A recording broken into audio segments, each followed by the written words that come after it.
Ciesku, ngomongin judul, kok jadi keinget lagunya Rhoma Irama ya? Menjanjikan kemenangan,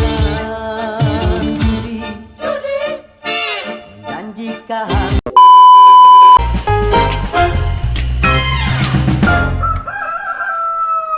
Kalau kata Raja Dangdut, judi itu hanya untuk kekayaan.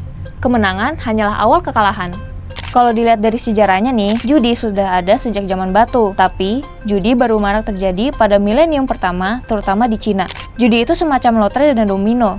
Dikenal dengan nama Paigo di Cina pada awal abad ke-10. Sementara kartu remi muncul abad ke-9 Masehi di Cina. Nah, sekarang muncul judi online atau judol. Apalagi saat internet ditemukan. Judol ada banyak nih jenisnya. Mulai dari poker, taruhan olahraga, hingga judi slot. Judol pertama kali mendapat popularitas pada akhir 90-an. Laporan dari Frost dan Sullivan mencatat, pada tahun 1998, pendapatan perjudian online mencapai $830 Amerika Serikat. Di Indonesia, beragam jenis judol pun jadi tren. Misalnya, tahun 2015 ada judi bersifat credit market. Tahun 2016, tren judi bersifat cash market, dan tahun 2023 judi slot. Menko Polhukam Hadi Cahyanto bilang, judi slot banyak diminati karena mudah diakses. Dan 2023 sudah mulai masif menggunakan link alternatif menggunakan server dari luar negeri. Dan yang paling banyak diminati adalah judi online dengan slot. Karena ini banyak dinikmati karena apa? Karena lebih mudah, kapan saja, di mana saja. Nah, sementara Pusat Pelaporan dan Analisis Transaksi Keuangan mencatat, ada 3,2 juta orang yang main judol di Indonesia tahun 2023. Wah, banyak banget ya.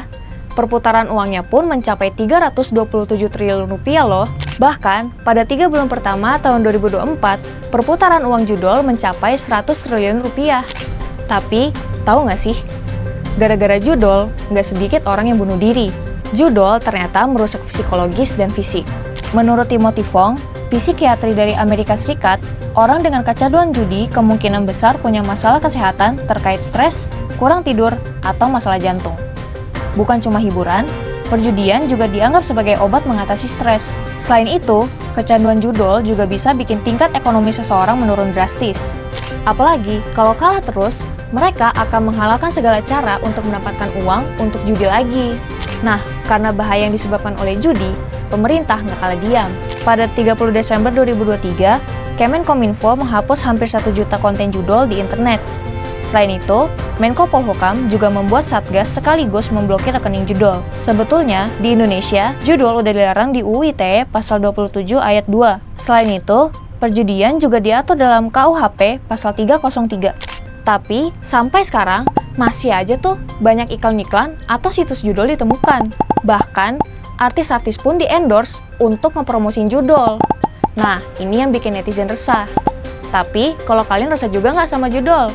Atau jangan-jangan main juga nih?